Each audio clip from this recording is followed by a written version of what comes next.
Welcome back to Cityline. With me, I have two individuals who are here to talk about the happenings and the goings of Tacoma Historical Society. Please join me in welcoming the president of the board of Tacoma Historical Society and our former mayor of Tacoma, Mr. Bill Barsma. Hi, Bill. Welcome back. I'm pleased to be here. Good to see you again, Amanda.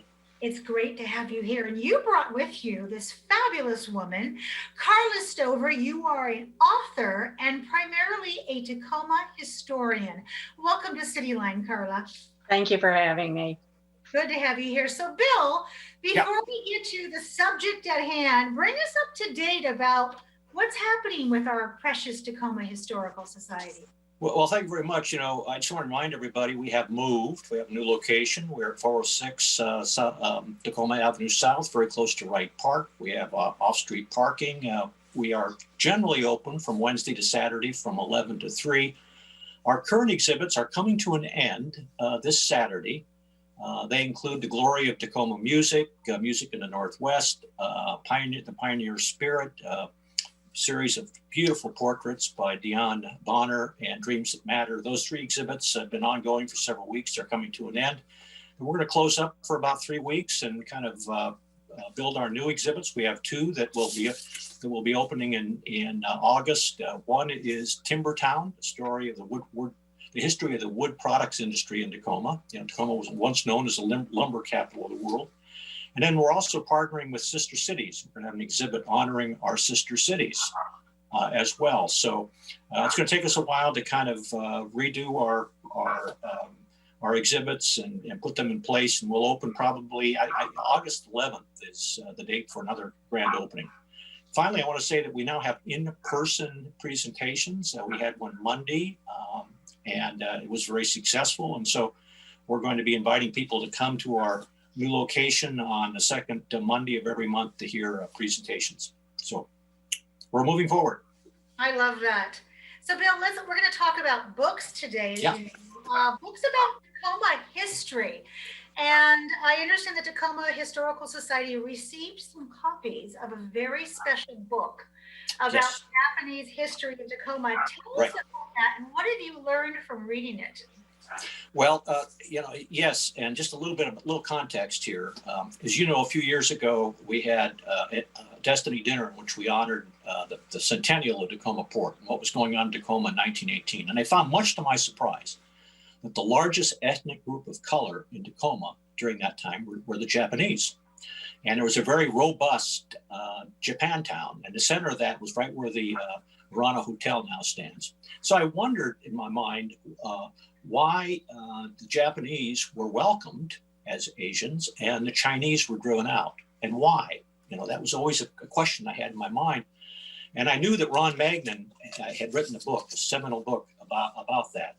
And I have a copy of it. It's called Furusato, Tacoma Pierce County Japanese. I knew he'd written that book. I wanted a copy of it. I checked with Amazon. They were on sale for $600 a piece. They only had 2 copies. And so that's a little beyond my means to buy a copy of that book, or you can get a used copy for $60. Well, it turns out a couple of weeks ago, we got a big box from the Magnan family. Ron, of course, passed away a few years ago. And in that box were over 25 brand new copies of his book. We now have them available. And I want to tell folks, you do not have to buy this book at Amazon for $600. You can actually come to Tacoma Historical Society. We have copies. We will sell them at the list price, and every dollar goes into supporting the Tacoma Historical Society. You can get them for actually less than $50. If you're a member, you can get them for less than $50 a piece. So this is a tremendous account. And let me just quickly, why were they welcomed and why were the Chinese not? Well, the Japanese wore Western attire, cut their hair, learned to speak pitch perfect English. Many joined the Methodist and Baptist churches. They hired lobbyists that worked on their interest in Olympia. There was tremendous Japanese trade. Tacoma was the tea import center of the Western United States.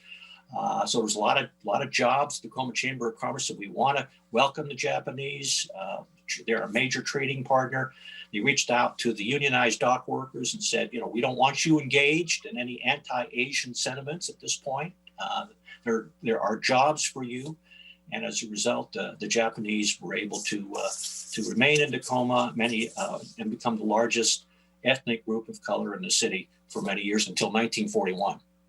Wow. And I do have a in which it was not the Tacoma method, it was the FDR method to round them all up, arrest them, and take them off to detention camps. I have an image that of many of the young Japanese who were organizing a Japanese American society, and I'll share that with you. And you can see that they wore Western. They look very Western in terms of their appearance. Many of them were attending the College of Puget Sound.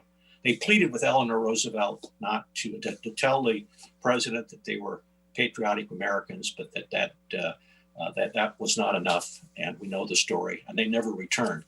So this book is a tremendous book. We had it available, and it's one of many about Tacoma history, and we have copies. We're not selling them for $600 a piece. Oh my God. Bill, I'm really glad the Zoom camera was not on me at that point, because Karla saw my jaw drop. I was like, $600? Yeah. So, I mean, wow. I mean, oh my goodness. So once again, you bring us the gift of history, the gift of knowledge, and of course, the gift of a book. Speaking of books, Ms. Karla, you've written a number of books about Tacoma history. Most recently, hot off the press, Wicked Tacoma, and that is not a new rendition of a Broadway show. It is about, and I quote, are you ready? Yeah. Smuggling, bootlegging, and prostitution in Tacoma. So what got you interested in this topic? Well, I needed a pandemic project. I like to go back and forth between fiction and nonfiction. And I had just finished a fiction book. It's a 3-part series that takes place in Tacoma. And that's due out next May. But in the meantime, I contacted Arcadia Press. I needed a project. And they made a couple of proposals, one of which was you could write about Tacoma restaurants. And I thought, oh my gosh, would I pick up a book and read about Steve's Gay 90s? Maybe about the burning of the top of the ocean, but nothing else. And so the other choice they gave me was crime. And I think from the number of TV shows we have about crime, people are always interested. And my father had been a police lieutenant, and he was head of forensics. And so we had some interesting conversations. And I thought, yeehaw, there's a topic I can get into. I love that. So Karla, this is your chance to kind of spill the tea, as we say. What are some of the more notable wicked people or events described in your book? Well, there's things that I stumble on that I didn't know. And to me, that's always a treat. I love the research. And without the library, it was a challenge, I will say. I did not know about Ed Benz, who was a gangster, very intelligent, studied all the banks he was going to rob, led Babyface Nelson and a few of his compatriots into Washington where they were robbing banks, did his time. I liked his quote, "Send me to Alcatraz, all my friends are there." I thought that was just a hoot. I did not know, let me think a minute, a lot about white slavery. So that was familiar or not familiar to me. The murder of the Native American, the Puyallup Indian Stanhope. I was not familiar with him, and he doesn't seem to be very well known anymore, Peter Stanhope. But that was just interesting to contrast how we would have handled the crime today as compared to the kind of que sera, sera attitude back in the old days. And then, of course, there was Vito Catoni, a favorite of mine, along with Amanda Truelove. They said when the Amanda Truelove trials were on TV, everything else nobody paid any attention to anything else. And I have a vague recollection of people who didn't have TV standing outside department store windows, watching through the glass as these trials took place. I wrote the FBI, quoted some things I had found in the paper about Vita Catoni, and they wrote back and said they didn't have any records. I don't know how deeply they dug. I'm sure they do, but it was just a treat. And Frank Magrini, he had a house down in the neighborhood where I grew up. Mother used to take me to walk by the house, and she always pointed out the little tiny windows. She said those windows are really small, so nobody could shoot through them. Oh my gosh. Well, I mean, a father who works for the police department, and a mom with a sense of humor like that, no wonder you write the kind of books that you do. Karla, tell us about some of the other books you've written about our beautiful Grit City. I wrote Hidden History of Tacoma, and that covers a lot of downtown Tacoma. One thing I discovered was that anything that was going on around the country, flagpole sitting is always the example I think of. We had some version here. Instead of flagpole sitters, we had a young man who snuck up to the top of one of the downtown buildings and stood on his head at the cornerstone. We had people who would try to catch a turnip tossed from the top of a building onto the tines of a fork. One of my favorite stories is at the Rhodes Brothers department store. There was a book in that store where people would leave little messages. So if women went to town and they needed their husband to bring home milk, for example, or bread, they'd write a little note in this notebook. And it was really, I don't know what you would call it. It would be a great example of what life was like. So a husband would go into the store, he'd check the notebook, see if his wife had written him any messages, and do what she told him. But I don't know what happened to that little notebook, nor the train that was down there in one of the department stores. And I can't remember if it was Rhodes or the Bon Marché. That has since disappeared. But I wrote that one, and then I decided I needed to do a fiction. And what I did was take an imaginary family who came to Tacoma in the 1870s. I read all of the newspapers of the time, and I wrote my characters into what was going on. And I have the one book that's coming out in May. That's a sequel to that. And then I'm planning a third book. And then after that, I wrote Curious Tacoma, because there were just more fun stories. There was a local fellow who went back east to a dinner, and he was talking about gooey ducks. Nobody believed him. And so he wired to Tacoma and had one of the produce people send him back post haste by the quickest train possible, some gooey ducks so that he could actually show them. Oh my God. Just so many fun stories. Karla, you are my pick for the best cocktail party guest. I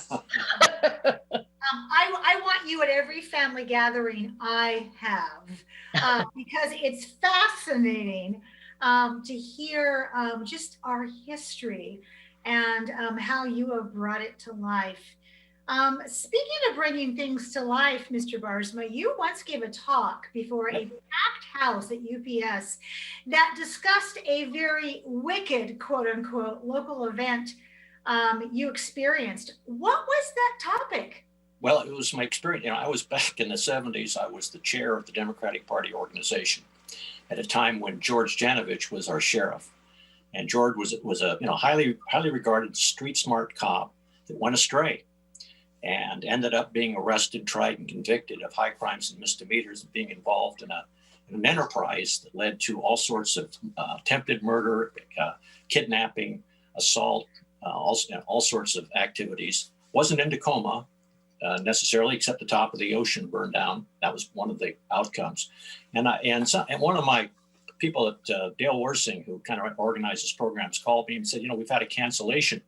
Would you be willing to give a talk? Can you come up with a topic? And I thought about it for a while, and I said, I'll talk about the Janovich scandal.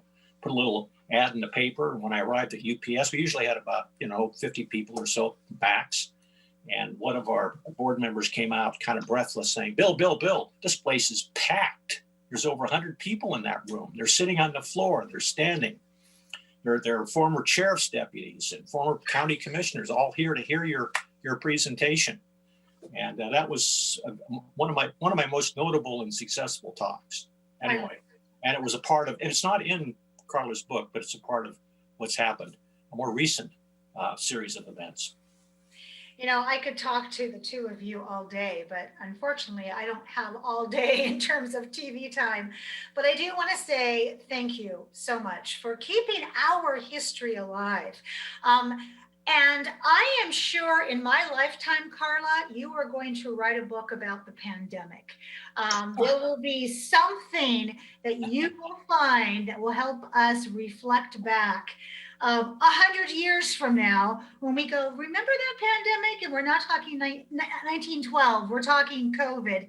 Your name will be attached to it. So Karla, thank you so much. Thank you. For all that you do. And Mr. Barsma, thank you once again for being the guy that defines service above self, because you always give back to us. So thank you so much.